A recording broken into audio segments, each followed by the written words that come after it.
ನಮಸ್ಕಾರ ಎಲ್ಲರಿಗೂ. ಬನ್ನಿ ಇವತ್ತಿನ ಸ್ಪೆಷಲ್ ಏನು ಗೊತ್ತಾ? ಸಿಂಪಲ್ ಆಗಿ ಟೇಸ್ಟಿ ಆದಂಥ ಜೋಳದ ರೊಟ್ಟಿ ಹಾಗೆ ಹೀರೆಕಾಯಿ ಪಲ್ಯ. ಹೆಣಗಾಯಿ ಹೀರೆಕಾಯಿ ಪಲ್ಯ ನಮ್ಮ ಪರಂಪರೆಯ ಆಹಾರ ಅಂತಾನೆ ಹೇಳ್ಬೋದು. ವಿಶೇಷವಾದಂಥ ಒಂದು ತಿನಿಸು. ಅಷ್ಟೇ ಅಲ್ಲ, ಇದು ದೇಹಕ್ಕೆ ಶಕ್ತಿಯನ್ನು ಸಹ ನೀಡುತ್ತೆ. ಹೀರೆಕಾಯಿ ಹೆಣಗಾಯಿ ಪಲ್ಯದಲ್ಲಿ ಬಳಸುವ ಮಸಾಲೆ ಮತ್ತು ಎಣ್ಣೆಗಾಯಿ ಪದಾರ್ಥಗಳು ಸಹ ಅಷ್ಟೇ ರುಚಿಯನ್ನ ಕೊಡುತ್ತೆ. ಬನ್ನಿ ಹೀರೆಕಾಯಿ ಹೆಣಗಾಯಿ ಪಲ್ಯ ಫಸ್ಟ್ ಮಾಡೋಣ. ಅದಕ್ಕೆ ಫ್ರೆಶ್ ಆಗಿರುವಂತ ಹೀರೆಕಾಯಿನ 2 ತಗೊಂಡಿದ್ದೀನಿ. ಅದಕ್ಕೆ ಬೇಕಾಗಿರುವಂತ ಸಾಮಗ್ರಿಗಳು ನೋಡಿ: ಎಣ್ಣೆ, ಹಾಗೆ ಉಪ್ಪು, ರುಚಿಗೆ ತಕ್ಕಷ್ಟು ಉಪ್ಪು, ಖಾರ ಎಷ್ಟು ಬೇಕು ಅಷ್ಟು 2 ಸ್ಪೂನ್ ಖಾರದ ಪುಡಿ, ಅರಿಶಿನ ಪುಡಿ, ಹಾಗೆ ಸಾಂಬಾರ್ ಪುಡಿ. ನೋಡಿ, ನಾನು ಒಗ್ಗರಣೆಗೆ ಒಂದು ಸ್ವಲ್ಪ ಜಾಸ್ತಿನೇ ಎಣ್ಣೆ ತಗೊಂಡಿದ್ದೀನಿ. ಒಂದು 5 ರಿಂದ 6 ಸ್ಪೂನು ಶೇಂಗಾ, ಕೊತ್ತಂಬರಿ ಕಾಳು, ಜೀರಿಗೆ, ಕುರ್ಷಿಣಿ ಕಾಳು, ಹಾಗೆ ಬಿಳಿ ಎಳ್ಳು. ನಿಮಗೆ ಬಿಳಿ ಎಳ್ಳು ಬೇಕಾದ್ರೂ ತಗೊಳ್ಳಿ, ಇಲ್ಲ ಕರಿ ಎಳ್ಳಾದ್ರೂ ತಗೋಬಹುದು. ಎಲ್ಲವನ್ನೂ 2 ಸ್ಪೂನ್ ತಗೊಂಡಿದ್ದೀನಿ. ಸಣ್ಣದಾಗಿ ಹೆಚ್ಚಿರುವಂತ 2 ಈರುಳ್ಳಿನೂ ಸಹ ತಗೊಂಡಿದ್ದೀನಿ. ನೋಡಿ, ಕಾಯಿ ತುರಿ ಇಲ್ಲ ಕೊಬ್ಬರಿ ತುರಿ, ಸಾಸಿವೆ, ಕೊತ್ತಂಬರಿ ಸೊಪ್ಪು, ಬೆಳ್ಳುಳ್ಳಿ ಮತ್ತೆ ಕರಿಬೇ ಸೊಪ್ಪು, ಇಷ್ಟು ಸಾಮಗ್ರಿಗಳನ್ನು ಸಹ ರೆಡಿ ಮಾಡ್ಕೊಂಡಿದೀವಿ. ಹಾಗೆ ಹುಣಸೆ ಹಣ್ಣಿನ ರಸ, ಮೊದಲೇ ನೆನೆಸಿಟ್ಟು ಹುಣಸೆ ಹಣ್ಣಿನ ರಸವನ್ನು ಸಹ ತೆಗೆದು ರೆಡಿ ಆಗಿದೆ. ಬನ್ನಿ ಇವಾಗ ಮಾಡೋದು ಹೇಗೆ ಅಂತ ನೋಡೋಣ. ಫಸ್ಟ್ ಒಂದು ಬಾಣಲಿಯನ್ನು ಇಟ್ಟು ಬಾಣಲಿ ಕಾದ ಮೇಲೆ ಅದಕ್ಕೆ ನಾನು ಶೇಂಗಾವನ್ನ ಹಾಕ್ತಾ ಇದ್ದೀನಿ. ಶೇಂಗಾ ಒಂದು ಸ್ವಲ್ಪ ಕೆಂಪಾಗೋವರೆಗೂ, ಗರಿ ಗರಿ ಅನ್ನೋವರೆಗೂ ನಾವು ಹುರ್ಕೊಳ್ಳೋಣ. ನೋಡಿ, ಈ ತರ ಹುರಿದು ಮಾಡೋದ್ರಿಂದ ತುಂಬಾನೇ ಟೇಸ್ಟಿ ಆಗಿರುತ್ತೆ, ಅಷ್ಟೇ ರುಚಿಯನ್ನು ಸಹ ಹೊಂದಿರುತ್ತೆ. ಹಾಗೆ 2 ಸ್ಪೂನು ಕೊತ್ತಂಬರಿ ಕಾಳು, 2 ಸ್ಪೂನ್ ಜೀರಿಗೆ, ಹಾಗೆ ಕುರ್ಷಿಣಿ ಕಾಳು 2 ಸ್ಪೂನು. ಇಷ್ಟನ್ನು ನಾವೆಲ್ಲ ಹುರ್ಕೊಂಡು ಆಮೇಲೆ ಇದಕ್ಕೆ ನಾವು ಬಿಳಿ ಎಳ್ಳನ್ನ ಸೇರಿಸ್ತಾ ಇದ್ದೀವಿ. ನೋಡಿ, ಒಂದು ಸ್ವಲ್ಪ ಬೆಚ್ಚಗಾದ್ರೆ ಸಾಕು, ಹುರ್ಕೊಳ್ಬೇಕು. ಆಮೇಲೆ ಇದಕ್ಕೆ ನಾವು ಬಿಳಿ ಎಳ್ಳನ್ನ ಸೇರಿಸ್ತಾ ಇದ್ದೀವಿ. ನೋಡಿ, ಇದು ಬರೇ ರೊಟ್ಟಿ ಚಪಾತಿ ಅಷ್ಟಕ್ಕೆ ಅಲ್ಲ, ಅನ್ನಕ್ಕೂ ಸಹ ತುಂಬಾ ಚೆನ್ನಾಗಿರುತ್ತೆ. ಯಾಕೆಂದ್ರೆ ಎಲ್ಲಾ ಪದಾರ್ಥಗಳನ್ನು ಹಾಕಿ ಮಾಡಿದ್ರಿಂದ ಅನ್ನಕ್ಕೂ ಸಹ ಕಲಿಸ್ಕೊಂಡು ತಿಂದ್ರೆ ತುಂಬಾ ಚೆನ್ನಾಗಿರುತ್ತೆ. ಬನ್ನಿ, ನಾವು ಹುರಿದಿರೋದನ್ನೆಲ್ಲ ತಣ್ಣಗಾದ ಮೇಲೆ ಇದನ್ನ ನಾವು ಒಂದು ಸಣ್ಣ ಜಾರಿಗೆ ಹಾಕೊಳ್ತಾ ಇದ್ದೀವಿ. ನಾವು ಇದಕ್ಕೆ ನೀರು ಹಾಕೋದು ಬೇಡ, ಹಾಗೆ ನಾವು ಇದನ್ನ ಪೌಡ್ರ್ ಮಾಡ್ಕೊಳ್ಳೋಣ. ಬೇಕು ಅಂದ್ರೆ ನೀರ್ ಹಾಕಿ ಸಹ ನೈಸಾಗಿ ರುಬ್ಕೋಬಹುದು. ಪೌಡ್ರ್ ಮಾಡ್ಕೊಂಡು ಮಾಡಿದ್ರು ಇನ್ನೂ ಟೇಸ್ಟಿ ಆಗಿರುತ್ತೆ. ನಾನಿವಾಗ ಕೊಬ್ಬರಿನೂ ಸಹ ಹಾಕಿದ್ದೀನಿ.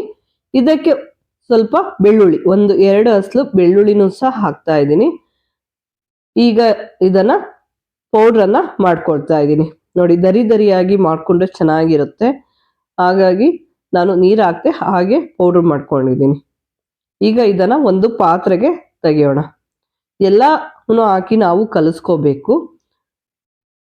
ನೋಡಿ, ಈಗ ಪೌಡ್ರನ್ನು ಸಹ ಹಾಕಿದ್ದೀವಿ. ತುಂಬಾ ಟೇಸ್ಟಿಯಾಗಿರುತ್ತೆ, ಹಾಗೆ ರುಚಿಕರನೂ ಸಹ ಚೆನ್ನಾಗಿರುತ್ತೆ. ರುಚಿಗೆ ತಕ್ಕಷ್ಟು ಉಪ್ಪು, ಅರಿಶಿನ ಪುಡಿ, ಸಾಂಬಾರ್ ಪುಡಿ, ಖಾರದ ಪುಡಿ. ನೋಡಿ, ಖಾರ ಜಾಸ್ತಿ ಬೇಕು ಅನ್ನೋರು ಖಾರನ ಜಾಸ್ತಿನೇ ಹಾಕೋಬಹುದು, ಇಲ್ಲ ಮೀಡಿಯಮ್ ಬೇಕು ಅಂದ್ರೆ 2 ಸ್ಪೂನ್ 2.5 ಸ್ಪೂನ್ ಹಾಕೊಂಡ್ರೆ ಸಾಕು. ಹುಣಸೆ ಹಣ್ಣಿನ ರಸ ಇಷ್ಟನ್ನು ಹಾಕಿ ನಾವೀಗ ಕಲಿಸ್ಕೊಳ್ಳೋಣ.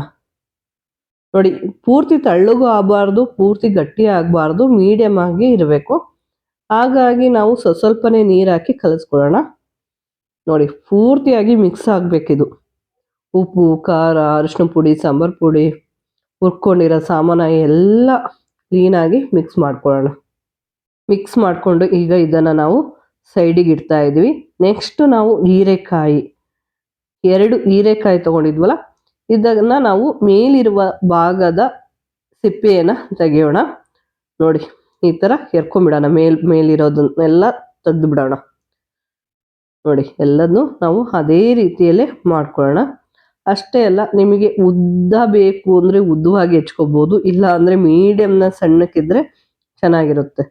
ಈ ರೀತಿಯಲ್ಲಿ ನಾನು ಎರೆದು, ನೋಡಿ, ಎಷ್ಟು ಬೇಕಾ ಅಷ್ಟು ಉದ್ದ ನಾವು ಹೆಚ್ಕೋಬಹುದು. ಸಿಂಪಲ್ ಆಗಿ ಬೇಗನೆ ಆಗುತ್ತೆ. ಮನೇಲೇ ಇರುವ ಸಾಮಗ್ರಿಗಳಿಂದ ಏನು ತಡ ಅಂತೂ ಹಿಡಿಯೋದಿಲ್ಲ. ನೋಡಿ, ಇಷ್ಟು ಬೇಕಾ ಅಷ್ಟು ಉದ್ದವನ್ನ ನಾವು ಹೆಚ್ಕೊಳ್ಳೋಣ. ಎಲ್ಲವನ್ನೂ ಸಹ ನಾವು ಅದೇ ರೀತಿಯಲ್ಲೇ ಹೆಚ್ಕೊಂಡು ತೊಳೆದು ರೆಡಿಯನ್ನು ಮಾಡಿಟ್ಕೊಳ್ಳೋಣ. ಈಗ ನಾವು ಇದನ್ನು 4 ಭಾಗಗಳನ್ನಾಗಿ ಮಾಡ್ಕೊಳ್ಳೋಣ. ನೋಡಿ, ಇದ್ರ ಒಳಗೆ ನಾವು ಈಗ ರೆಡಿ ಮಾಡಿ ಇಟ್ಕೊಂಡಿರೋಂಥ ಟಫ್ ಉಪ್ಪು ಖಾರ ರುಬ್ಬಿ ಮಾಡಿರೋದು ಎಲ್ಲದೂ ಸಹ ರೆಡಿ ಆಗಿದ್ವಲ್ಲ, ಅದನ್ನು ಇದಕ್ಕೆ ತುಂಬ್ಕೊಳ್ಳೋಣ. ಈ ರೀತಿ ಮಾಡೋದ್ರಿಂದ ತುಂಬಾನೇ ಟೇಸ್ಟಿಯಾಗಿರುತ್ತೆ. ಅಷ್ಟೇ ಅಲ್ಲ, ಈ ಥರ ತುಂಬಿ ಮಾಡಿರೋದನ್ನೇ ನಾವು ಎಣ್ಗಾಯಿ ಪಲ್ಯ ಅಂತಲೂ ಸಹ ಕರಿತೀವಿ. ನೋಡಿ, ಇದೇ ರೀತಿಯಲ್ಲೇ ನಾವು ಎಲ್ಲವನ್ನೂ ಸಹ ನಾವು ತುಂಬ್ಕೊಳ್ಳೋಣ. ಪೂರ್ತಿ ಒಳಭಾಗ ತುಂಬೋದ್ರಿಂದ ಎಲ್ಲ ಕಡೆಗೂ ಉಪ್ಪು ಖಾರ ಹತ್ತೋದ್ರಿಂದ ತಿನ್ನೋದಕ್ಕೂ ಅಷ್ಟೇ ಟೇಸ್ಟಿಯನ್ನು ಸಹ ಕೊಡುತ್ತೆ. ನೋಡಿ, ಇದೇ ರೀತಿಯಲ್ಲಿ ನಾವು ಎಲ್ಲವನ್ನೂ ಸಹ ತುಂಬ್ತಾ ಇದ್ದೀವಿ. ಹೀರೆಕಾಯಿ ಎಣ್ಗಾಯಿ ಪಲ್ಯದಲ್ಲಿ ಬಳಸುವಂಥ ಮಸಾಲೆ ಮತ್ತು ಎಣ್ಗಾಯಿ ಪದಾರ್ಥಗಳನ್ನು ಸಹ ನಾವು ಹಾಕೋದ್ರಿಂದ ರುಚಿಯೂ ಅಷ್ಟೇ ಚೆನ್ನಾಗಿರುತ್ತೆ. ಅಷ್ಟೇ ಅಲ್ಲ, ಇದು ರೊಟ್ಟಿ ಚಪಾತಿ ಅಷ್ಟೇ ಅಲ್ಲ, ಅನ್ನಕ್ಕಂತೂ ತುಂಬಾನೇ ರುಚಿಯನ್ನು ಕೊಡುತ್ತೆ. ಅನ್ನಕ್ಕೂ ಸಹ ನಾವು ಕಲಿಸ್ಕೊಂಡು ತಿನ್ಬೋದು. ನೋಡಿ, ಎಲ್ಲವನ್ನೂ ನಾವು ತುಂಬ್ಕೊಂಡ್ಮೇಲೆ ಒಂದು ಬಾಣಲಿಯನ್ನು ಇಟ್ಟು ಅದಕ್ಕೆ 4ರಿಂದ 5 ಇಲ್ಲಾಂದ್ರೆ 6 ಸ್ಪೂನ್ ಅಷ್ಟು ನಾವು ಎಣ್ಣೆ ಹಾಕೊಳ್ಳೋಣ. ಎಣ್ಣೆ ಜಾಸ್ತಿ ಇದ್ದಷ್ಟು ಎಣ್ಗಾಯಿ ಪಲ್ಯನೂ ಸಹ ತುಂಬಾ ಚೆನ್ನಾಗಿ ಟೇಸ್ಟಿಯನ್ನು ಕೊಡುತ್ತೆ. ಎಣ್ಣೆ ಕಾದ ಮೇಲೆ ಅದಕ್ಕೆ ನಾವು 1 ಸ್ಪೂನ್ ಸಾಸಿವೆ, 1 ಸ್ಪೂನ್ ಜೀರಿಗೆ, ಹಾಗೆ ಕರಿಬೇವು ಸೊಪ್ಪು, ಸಣ್ಣದಾಗಿ ಹೆಚ್ಚಿಟ್ಕೊಂಡಿರುವಂಥ ಈರುಳ್ಳಿ ಇಷ್ಟನ್ನು ಹಾಕಿ ಹಸಿ ವಾಸನೆ ಹೋಗೋವರೆಗೂ ಇದನ್ನ ಹುರ್ಕೊಳ್ಳೋಣ. ಹೀರೆಕಾಯಿ ಎಣ್ಗಾಯಿ ಪಲ್ಯಕ್ಕೆ ಈರುಳ್ಳಿನೂ ಜಾಸ್ತಿ ಇದ್ರೆ ತುಂಬಾ ಚೆನ್ನಾಗಿರುತ್ತೆ. ಬೇಕಾದ್ರೆ ಇದನ್ನ ಉದ್ದುದ್ದವಾಗಿನೂ ಸಹ ಹೆಚ್ಚಿ ಹಾಕೋಬಹುದು. ನಾನು ಸಣ್ಣದಾಗಿ ಹೆಚ್ಚಿ ಹಾಕೊಂಡಿದ್ದೀನಿ. ಹೀರೆಕಾಯಿ ಪಲ್ಯ ಜೊತೆಗೆ ಒಂದೊಂದು ಈರುಳ್ಳಿ ಇದ್ರೆ ಎಷ್ಟು ಚೆನ್ನಾಗಲ್ವಾ, ಟೇಸ್ಟಿನೂ ಕೊಡುತ್ತೆ. ಅದಕ್ಕಾಗಿ ನಾನು ಜಾಸ್ತಿ ಈರುಳ್ಳಿನ ಹಾಕೊಂಡಿದ್ದೀನಿ. ಈಗ ನಾವು ತುಂಬಿರುವಂಥ ಹೀರೆಕಾಯಿನ ಒಂದೊಂದಾಗಿ ಜೋಡಿಸ್ಕೊಳ್ಳೋಣ. ನಾವು ತುಂಬ್ಕೊಂತಾನೆ ಇಡ್ಬೋದು, ಆದರೆ ನಾನು ಮೊದಲೇ ತುಂಬಿಟ್ಟಿದ್ದೀನಿ. ಇದನ್ನು ನಾವು ಈಗ ಒಂದೊಂದಾಗಿ ಜೋಡಿಸಿಟ್ಕೊಳ್ತಾ ಇದ್ದೀವಿ. ನೋಡಿ, ಈ ರೀತಿ ಮಾಡಿ ತಿಂದ್ರಂತೂ ಎಷ್ಟು ರುಚಿ ಇರುತ್ತಲ್ವಾ. ನೋಡಿ, ಇವಾಗ ಹೀರೆಕಾಯಿನ ನಾವು ಎಲ್ಲವನ್ನೂ ಸಹ ಇದೇ ರೀತಿಯಲ್ಲೇ ನಾವು ಜೋಡಿಸಿ ಇಟ್ಕೊಂಡಿದ್ದೀವಿ. ಎಣ್ಗಾಯಿ ಪಲ್ಯ ಮಾಡೋದಕ್ಕೆ ನಾವು ಪದಾರ್ಥ ಅಂದರೆ ಮಸಾಲೆ ಪದಾರ್ಥ ಏನು ರೆಡಿ ಮಾಡಿ ಇಟ್ಕೊಂಡಿದ್ವೋ ಉಳಿದಿರೋದನ್ನ ನಾನು ಸುತ್ತಲೂ ಹಾಕ್ತಾ ಇದ್ದೀನಿ. ಹಾಗೆ 1 ಲೋಟ ನೀರನ್ನು ಸಹ ನಾನು ಹಾಕ್ತಾ ಇದ್ದೀನಿ. ಹೀರೆಕಾಯಿ ಎಲ್ಲ ಬೇಯಬೇಕಲ್ವ ಕ್ಲೀನಾಗೆ, ಹಾಗಾಗಿ ನೀರಿನ ಅಂಶ ಬೇಕೇ ಬೇಕು. ಹಾಗಾಗಿ ನಾನು ನೀರನ್ನು ಸಹ ಹಾಕ್ತಾ ಇದ್ದೀನಿ. ನೋಡಿ, ತುಂಬ ಚೆನ್ನಾಗಿರುತ್ತೆ. ಈಗ ಇದನ್ನು ನಾವು ಮಿಕ್ಸ್ ಮಾಡ್ಕೊಳ್ಳೋಣ. ಇದನ್ನು ನಾವು ಸಣ್ಣ ಉರಿಯಲ್ಲೇ 10ರಿಂದ 15 ನಿಮಿಷ ಇದನ್ನು ಬೇಯಿಸ್ಕೊಳ್ಳೋದಕ್ಕೆ ಬಿಡೋಣ. ಮೇಲೆ ಸ್ವಲ್ಪ ಕೊತ್ತಂಬರಿ ಸೊಪ್ಪು ಅಲಂಕಾರಕ್ಕೆ ಆಗ್ಬೋದು, ಇಲ್ಲ ಟೇಸ್ಟಿಗಾದರೂ ಸಹ ನಾವು ಕೊತ್ತಂಬರಿ ಸೊಪ್ಪನ್ನು ಹಾಕ್ತಾ ಇದ್ದೀವಿ. ಇದನ್ನು ನಾವು ಸಣ್ಣ ಉರಿಯಲ್ಲೇ ಒಂದು 10ರಿಂದ 15 ನಿಮಿಷಗಳ ಕಾಲ ಇದನ್ನ ಬೇಯಿಸ್ಕೊಳ್ಳೋಣ. ನೋಡಿ, ಇವಾಗ ಹೀರೆಕಾಯಿ ಎಣ್ಗಾಯಿ ಪಲ್ಯ ಈಗ ರೆಡಿಯಾಗಿದೆ. ರುಚಿಕರವಾದಂಥ ಆರೋಗ್ಯಕರವಾದ ಇಷ್ಟಪಟ್ಟು ತಿನ್ನುವಂಥ ಒಂದು ಹೀರೆಕಾಯಿ ಎಣ್ಗಾಯಿ ಪಲ್ಯ ಇವಾಗ ರೆಡಿ. ನೋಡಿ, ಹೀರೆಕಾಯಿ ಒಂದು ಸ್ವಲ್ಪ ಗಟ್ಟಿ ಇರುತ್ತೆ, ಹಾಗಾಗಿ ಒಂದು 10ರಿಂದ 15 ನಿಮಿಷನಾದರೂ ಬೇಯಿಸ್ಕೋಬೇಕು. ಇವಾಗ ಪಲ್ಯ ರೆಡಿ. ಹೀರೆಕಾಯಿ ಪಲ್ಯ ರೆಡಿ ಆಯಿತು. ಅದಕ್ಕೆ ಒಂದು ಚಪಾತಿ ರೊಟ್ಟಿ ಎಲ್ಲ ಬೇಕೇ ಬೇಕಲ್ವಾ. ಬನ್ನಿ ಇವಾಗ ಹೀರೆಕಾಯಿ ಪಲ್ಯ ತಿನ್ನೋದಕ್ಕೆ ಒಂದು ಜೋಳದ ರೊಟ್ಟಿಯನ್ನು ಮಾಡೋಣ. ಫಸ್ಟು ಜೋಳದ ರೊಟ್ಟಿಯನ್ನು ಮಾಡೋದಕ್ಕೆ ನಾವು 2 ಲೋಟ ಒಂದು ಬಾಣಲಿಯನ್ನು ಇಟ್ಟು 2 ಲೋಟ ನೀರು ಹಾಕ್ತಾ ಇದ್ದೀವಿ. ಇದರಲ್ಲೇ ಒಂದು 10 ರೊಟ್ಟಿಯನ್ನಾದರೂ ಹಾಕ್ಬೋದು. ಈಗ ಫಸ್ಟು ನಾವು 2 ಲೋಟ ನೀರು ಹಾಕಿ ಗುಳ್ಳೆ ಬರೋವರೆಗೂ ನೀರನ್ನು ಕಾಯಿಸ್ಕೊಳ್ಳೋಣ. ಒಬ್ರೊಬ್ರು ಒಂದೊಂದು ರೀತಿಯಲ್ಲಿ ರೊಟ್ಟಿ ಮಾಡ್ತಾರೆ. ಹಾಗೆ ನಾನು ಈ ರೀತಿ ಸರೆ ಮಾಡ್ಕೊಂಡು ಮಾಡೋದ್ರಿಂದ ಸ್ಮೂತಾಗಿ ರೊಟ್ಟಿ ಬರ್ತವೆ. ಎಷ್ಟು ಅಗಲ ಬೇಕಾದರೂ ಉದ್ಬೋದು. ನೋಡಿ, ನೀರು ಕಾದಿದೆ. ಅದಕ್ಕೆ ನಾನು 2 ಲೋಟ ನೀರು ಹಾಕಿದ್ವಿ. ಒಂದು 4 ಸ್ಪೂನ್ ಅಷ್ಟು ನಾನು ಜೋಳದ ಹಿಟ್ಟನ್ನು ಹಾಕ್ಕೊಳ್ತಾ ಇದ್ದೀನಿ. ನೋಡಿ, ಹಿಟ್ಟು ಹಾಕಿದ ಮೇಲೆ ನಾವು ಒಂದು 5 ನಿಮಿಷಗಳ ಕಾಲ ನೀರಲ್ಲೇ ಕುದಿಸ್ಕೊಳ್ಳೋಣ. ಹೇಗೆ ಮುದ್ದೆ ಮಾಡ್ಕೊತೀವೋ ಅದೇ ರೀತಿಯಲ್ಲೇ ನಾವು ಇದನ್ನು ಸಹ ಮಾಡ್ಕೊಳ್ಳೋಣ. ಈ ರೀತಿ ಮಾಡೋದ್ರಿಂದ ಸ್ಮೂತಾಗಿ ಬರುತ್ತೆ, ಅಷ್ಟೇ ಟೇಸ್ಟಿ ಆಗುತ್ತೆ. ತಿನ್ನೋದಕ್ಕಂತೂ ತುಂಬ ರುಚಿಯಾಗಿರುತ್ತೆ. ಆಮೇಲೆ ಇದನ್ನ ಪೂರ್ತಿಯಾಗಿ ಮಿಕ್ಸ್ ಮಾಡ್ಕೋಬೇಕು. ಗಂಟೆಲ್ಲ ಒಡಿಬೇಕು, ಆ ರೀತಿಯಲ್ಲಿ ಮಿಕ್ಸ್ ಮಾಡ್ಕೋಬೇಕು, ಗಂಟಾಗಬಾರ್ದು. ನೋಡಿ, ಬೇಕು ಅಂದ್ರೆ ತಳ್ಳಗಾಯ್ತು ಅಂದ್ರೆ ಸ್ವಲ್ಪ ಹಿಟ್ಟಾಕೊಂಡಾದ್ರೂ ಕಲಿಸ್ಕೋಬಹುದು. ನೋಡಿ, ಇವಾಗ ಕಲಿಸ್ಕೊಂಡಾಗಿದೆ ಪೂರ್ತಿ. ಇದನ್ನ ನಾವು ಒಂದು ಬೇಷನಿಗೆ ತಕೊಳ್ಳೋಣ. ನಾದ್ಕೋಬೇಕಲ್ವಾ ಚೆನ್ನಾಗಿ, ಹಾಗಾಗಿ ಇದನ್ನ ಬೇಷನಿಗೆ ಹಾಕೊಳ್ಳೋಣ. ಹಾಕಿ ತಣ್ಣಗಾಗೋವರೆಗೂ ಬಿಡೋಣ. ಬಿಸಿದೆ ನಾದಕ್ಕೆ ಬರೋದಿಲ್ಲ, ಸ್ವಲ್ಪ ತಣ್ಣಗಾಗಕ್ಕೆ ಬಿಡೋಣ. ನೋಡಿ, ಈಗ ಇದನ್ನ ಒಂದು ಬೇಷನಿಗೆ ನಾನು ತೆಗಿತಾ ಇದ್ದೀನಿ. ಸ್ವಲ್ಪ ಇದನ್ನ ತಣ್ಣಗಾಕ್ಬಿಟ್ಟು ಆಮೇಲೆ ಇದನ್ನ ನಾದ್ಕೊಳ್ಳೋಣ. ಜೋಳದ ರೊಟ್ಟಿ ಜೀರ್ಣಕ್ರಿಯೆಗೆ ತುಂಬಾ ಒಳ್ಳೆಯದು.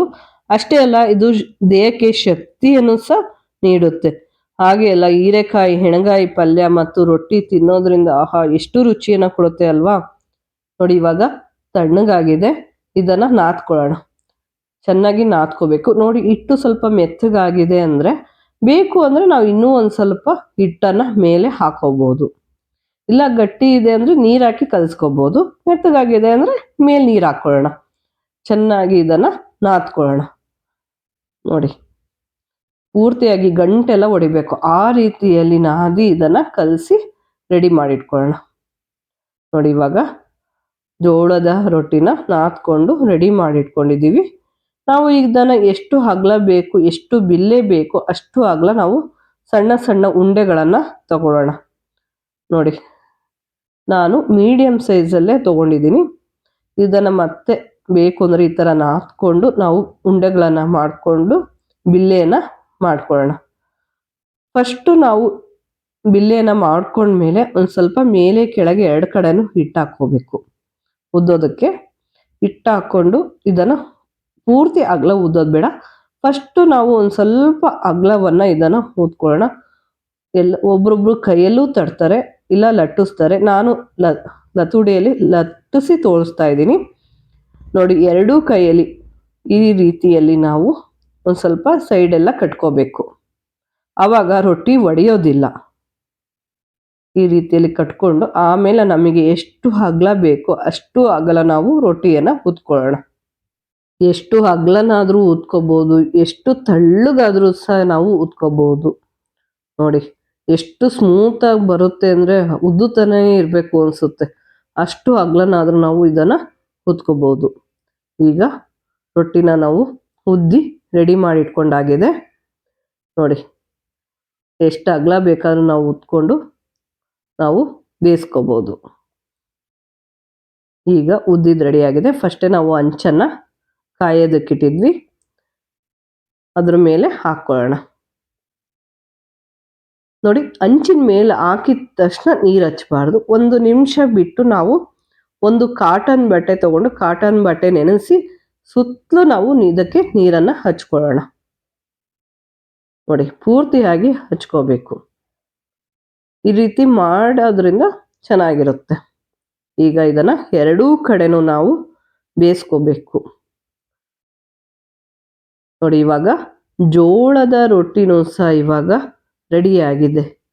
ತುಂಬ ರುಚಿಕರವಾದಂಥ, ಆರೋಗ್ಯಕರವಾದಂಥ, ಜೀರ್ಣಕ್ರಿಯೆಯನ್ನು ಮಾಡುವಂಥ, ಆಹಾರದಲ್ಲಿ ಸಮತೋಲವನ್ನು ತೂಗಿಸುವಂಥ ಜೋಳದ ರೊಟ್ಟಿ ಇವಾಗ ರೆಡಿಯಾಗಿದೆ. ಹಾಗೆ ನಮ್ಮ ಚಾನಲನ್ನು ಯಾರು ಸಬ್ಸ್ಕ್ರೈಬ್ ಮಾಡಿಲ್ಲೋ ಸಬ್ಸ್ಕ್ರೈಬ್ ಮಾಡಿ, ಇಷ್ಟವಾದರೆ ಒಂದು ಲೈಕ್ ಕೊಡಿ, ಕಮೆಂಟ್ ಮಾಡಿ, ಶೇರ್ ಮಾಡಿ. ನೋಡಿ, ಬಿಸಿ ಬಿಸಿಯಾದಂಥ ಜೋಳದ ರೊಟ್ಟಿ ಮತ್ತು ಹೀರೆಕಾಯಿ ಹೆಣಗಾಯಿ ಪಲ್ಯ ಎರಡೂ ಸಹ ಇವಾಗ ರೆಡಿಯಾಗಿದೆ. ತುಂಬನೇ ರುಚಿಕರವಾದಂಥ ಆಹಾರ ಅಂತಲೇ ಹೇಳ್ಬೋದು. ದೇಹಕ್ಕೆ ಶಕ್ತಿ ನೀಡುವಂಥ ಹೀರೆಕಾಯಿ ಹೆಣಗಾಯಿ ಪಲ್ಯದ ಮತ್ತು ರೊಟ್ಟಿ ಇವಾಗ ಎರಡೂ ಸಹ ಇವಾಗ ರೆಡಿಯಾಗಿದೆ. ಬನ್ನಿ, ಹೀರೆಕಾಯಿ ಹೆಣಗಾಯಿ ಪಲ್ಯ ಹಾಗೆ ಬಿಸಿ ಬಿಸಿಯಾದ ಜೋಳದ ರೊಟ್ಟಿ, ಅದರ ಜೊತೆಗೆ ಸೌತೆಕಾಯಿ, ಈರುಳ್ಳಿ, ಮೂಲಂಗಿ, ಕೆಂಪು ಚಟ್ನಿ, ಕೊಬ್ಬರಿ ಚಟ್ನಿ ಪುಡಿ, ಅನ್ನ ಎಲ್ಲವೂ ಇದ್ರೆ ಎಷ್ಟು ರುಚಿ ಅಲ್ವಾ. ಹಾಗೆ ಇದ್ರ ಜೊತೆಗೆ ನಾವು ಸೊಪ್ಪುಗಳನ್ನು ಸಹ ಮೆಂತ್ಯ ಸೊಪ್ಪು ಹಾಕೊಂಡು ತಿಂದರೆ ಇನ್ನೂ ರುಚಿಯಾಗಿರುತ್ತೆ. ನೋಡಿ ಇವಾಗ ನಾನು ಹೀರೆಕಾಯಿ ಹೆಣಗಾಯಿ ಪಲ್ಯ, ಈರುಳ್ಳಿ, ಸೌತೆಕಾಯಿ, ಮೂಲಂಗಿ, ಬಿಸಿ ಬಿಸಿಯಾಗಿ ಮಾಡಿರುವಂಥ ಜೋಳದ ರೊಟ್ಟಿ, ಹಾಗೆ ಕೆಂಪು ಚಟ್ನಿ ಪುಡಿ ಎಲ್ಲವೂ ಸಹ ಹಾಕ್ಕೊಂಡು ನಾವು ತಿಂತಾ ಇದ್ರೆ ತುಂಬಾನೇ ರುಚಿ ಇರುತ್ತೆ. ನೀವು ಇದಕ್ಕೆ ಮೊಸರು ಇಲ್ಲ ತುಪ್ಪ ಯಾವುದು ಬೇಕಾದರೂ ಸಹ ಇದನ್ನಕ್ಕೆ ಹಾಕೊಂಡು ತಿನ್ಬೋದು. ರುಚಿಕರವಾದಂಥ ಟೇಸ್ಟಿ ಆದಂಥ ಆರೋಗ್ಯಕರವಾದಂಥ ಹೀರೆಕಾಯಿ ಹೆಣಗಾಯಿ ಪಲ್ಯ ಮತ್ತು ರೊಟ್ಟಿ ಇವಾಗ ರೆಡಿಯಾಗಿದೆ.